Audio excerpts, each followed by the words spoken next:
आज ही Doubtnut app download करें। Doubtnut पर होगा अब आपके सभी मैथ्स, केमिस्ट्री, फिजिक्स और बायोलॉजी डाउट्स का सफाया। बस अपने क्वेश्चन की फोटो खींचो, उसे क्रॉप करो और तुरंत वीडियो सोल्यूशन पाओ। Download now. सो हमें इस क्वेश्चन में दिया हुआ है fill in the blanks by putting appropriate choices. तो हमें यहाँ पर 2-3 लाइंस दिए हुए हैं, मतलब एक पैराग्राफ दिया है छोटा सा, और उसमें कुछ 4 ब्लैंक्स हैं। तो हमें अप्रोप्रिएट जो हमें आंसर्स यहाँ से चूज़ करना है इसके लिए। तो इसमें क्या किसके बारे में बात की है? एड्जॉर्प्शन के बारे में बात की है। तो क्या है? During adsorption there is dash in enthalpy. तो इंक्रीज या डिक्रीज के बारे में बात की गई है यहाँ पे कि एंथैल्पी इंक्रीज होती है या डिक्रीज होती है। तो हम थोड़ा जान लेते हैं एड्जॉर्प्शन के बारे में। इसको पढ़ लेते हैं पहले, तो थोड़ा पता चल जाएगा कि किस बारे में बात करनी है। तो एंथैल्पी के बारे में बात करनी है, हमें एंट्रोपी के बारे में बात करनी है, और डेल जी के बारे में बात करनी है, और फिजिजॉर्प्शन के बारे में बात करनी है। ओके, तो सबसे पहले हम एंथैल्पी के बारे में बात करते हैं। तो एड्जॉर्प्शन जो होता है वो एक एक्सोथर्मिक प्रोसेस होता है। ओके, एड्जॉर्प्शन क्या है? एक्सोथर्मिक, क्योंकि उसमें नए बॉन्ड्स क्रिएट होते हैं। तो नए बॉन्ड्स अगर हमारे पास एड्जॉर्प्शन में होता क्या है बेसिकली, कि मान लीजिए कि हमारे पास एक मेटल का सरफेस है और यहाँ पर एक गैस है, यहाँ पे गैस के मॉलिक्यूल्स हैं। ओके, तो ये गैस के मॉलिक्यूल्स क्या होता है एड्जॉर्प्शन में, इसके सरफेस पे आके एक्यूमुलेट हो जाते हैं। तो इस सरफेस पे जो एक्यूमुलेशन होता है इसको हम क्या बोलते हैं? एड्जॉर्प्शन बोलते हैं। ये मॉलिक्यूल अगर यहाँ पर आके एक्यूमुलेट हो जाएंगे तो हम इसको क्या बोलेंगे? एड्जॉर्प्शन। अब यहाँ पर क्या हो रहा है कि जब ये एक्यूमुलेट हो रहे हैं तो मेटल और जो मॉलिक्यूल्स हैं गैस के, उसके बीच में बॉन्ड्स बन रहे हैं। तो बॉन्ड्स बनते हैं तो इसमें से क्या होता है? एनर्जी रिलीज होती है। एनर्जी रिलीज होती है, और एनर्जी रिलीज होने के कारण ये क्या होता है? एक्सोथर्मिक प्रोसेस होता है। एंड एक्सोथर्मिक प्रोसेस जो होते हैं उसमें हमारी एंथैल्पी क्या होती है? एंथैल्पी हमारी, और जो एक्सोथर्मिक प्रोसेस होते हैं उसमें क्या होता है कि एंथैल्पी जो होती है वो चेंज इन एंथैल्पी, डेलेट जो होता है हमारा वो नेगेटिव होता है। तो यहाँ पे क्या होता है? एंथैल्पी जो है वो डिक्रीज होती है। ओके, अब उसके बाद हमें दूसरी बात किसके बारे में करनी है? एंट्रोपी के बारे में। तो एंट्रोपी क्या होती है? Degree of randomness in the system. Degree of randomness मतलब जब ये गैस के मॉलिक्यूल्स फ्री थे, मतलब ये एक्यूमुलेट नहीं हुए थे सरफेस पे, तब क्या था? ये फ्रीली मूव कर रहे थे सब जगह। इनकी रैंडमनेस क्या थी? डिग्री ऑफ रैंडमनेस ज़्यादा थी, इनका मोशन रैंडम था, ये एक जगह पे फिक्स्ड नहीं थे। पर बाद में क्या हुआ, जब ये एक्यूमुलेट हो गए आके तो इनकी रैंडमनेस कम हो गई।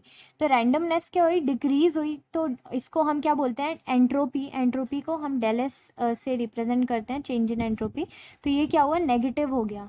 ओके, तो एंट्रोपी क्या हुई है? डिक्रीज हुई है। तो एंट्रोपी भी डिक्रीज हो गई एंड हमारी एंथैल्पी भी डिक्रीज हो गई। अब दूसरी चीज, तीसरी चीज क्या देखनी है हमें यहाँ पे? Adsorption is a spontaneous process. Okay, तो स्पॉन्टेनिटी के बारे में बात करनी है। स्पॉन्टेनियस प्रोसेस मतलब ऐसा प्रोसेस जो खुद से होता है। ओके, जिसको करने के लिए हमें एक्स्ट्रा फोर्स नहीं लगाना पड़ता, जो प्रोसेस खुद से होता है उसको हम स्पॉन्टेनियस प्रोसेस बोलते हैं। एंड उसकी एक सबसे बड़ी कैरेक्टरिस्टिक ये होती है कि डेल जी जो Gibbs change in Gibbs free energy होता है वो स्पॉन्टेनियस प्रोसेस के लिए क्या होता है? नेगेटिव। अगर गिब्स जो डेल जी है या गिब्स फ्री एनर्जी का चेंज है वो नेगेटिव नहीं होगा तो प्रोसेस जो है वो स्पॉन्टेनियस नहीं होता है। एंड इसका इसका फॉर्मूला होता है डेल जी का, del H minus T del S. Okay, तो यहाँ पर क्या है कि जो डेल एच है वो नेगेटिव है और जो डेल एस है वो भी नेगेटिव है। तो इसके कारण क्या होगा कि यहाँ पर ये जो पूरा टर्म है माइनस टी डेल एस ये पॉजिटिव हो जाएगा। तो अगर हमें डेल जी जो है वो नेगेटिव रखना है तो हमें क्या करना पड़ेगा? जो हमारी डेल एच है, जो चेंज इन एंथैल्पी है, वो सफिशेंटली हाई होना चाहिए। तो ये प्रोसेस जो है वो स्पॉन्टेनियस रहेगा। बट क्या होता है थोड़ी देर बाद जो डेल एच है उसका जो वैल्यू है वो माइनस टी डेल एस के जो इसकी वैल्यू का मॉड है, मतलब इसकी जो क्या कहेंगे हम, एब्सोल्यूट वैल्यू जो है वो माइनस टी डेल एस के बराबर हो जाती है और ये दोनों कैंसिल होकर ज़ीरो हो जाते हैं। उस समय क्या होता है कि जो सिस्टम है वो एक रेस्ट की स्टेट में आ जाता है। मतलब ये जब ये मॉलिक्यूल्स सफिशिएंटली कवर कर लेते हैं सरफेस को तो और एड्जॉर्प्शन होना बंद हो जाता है एंड डेल जी की वैल्यू ज़ीरो हो जाती है, तो जो प्रोसेस है वो रुक जाता है। तो ये डेल जी जो है वो नेगेटिव होना चाहिए स्पॉन्टेनियस प्रोसेस के लिए। तो क्या हो गया हमारा आंसर जो है उसमें पहला क्या हो जाएगा, डिक्रीज, डिक्रीज और नेगेटिव। अब जो फोर्थ वाला ब्लैंक है उसमें हम देखते हैं rate of fission option dash with increase in pressure. तो इसमें हमें क्या बताना है कि जो रेट ऑफ फीसिस ऑप्शन है वो इंक्रीज इन प्रेशर से इंक्रीज होगा या डिक्रीज होगा।